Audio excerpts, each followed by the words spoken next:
So implant placement, again, this is another thing that it really comes down to terminology.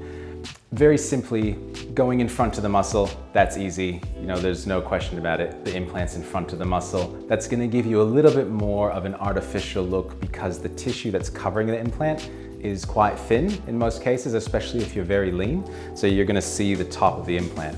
That's why you get that appearance. Now, when it comes to under the muscle, there's a little bit more variation, and that can be divided generally into completely under the muscle or dual plane. Now, the majority of cosmetic breast augmentation is actually dual plane, despite people referring to it as under the muscle. That may be just to simplify what's happening. In general, it is under the muscle, but if your implant's there, muscle comes over the top like that, the bottom part of the implant is actually in contact with the breast tissue directly, and so that helps to round it out. The beauty of a dual plane placement is that you can actually tailor where the muscle contacts the implant, and so I can do that, so that bit's covered by muscle. I can do that, I can do this. It depends on where I want to position the implant. So dual plane actually gives me a lot more control over where the implant sits.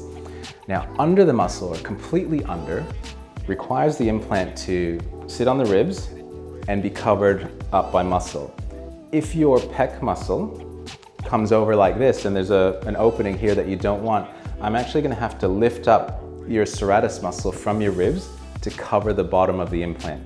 So this is why it's not really used in cosmetic breast augmentation. It's mainly reserved for reconstruction post-cancer. And so I would never say that I do a true submuscular augmentation. And as I said, I don't think a lot of my cosmetic surgical colleagues do that either. I think most of the time it's dual plane, but maybe just referred to as under the muscle.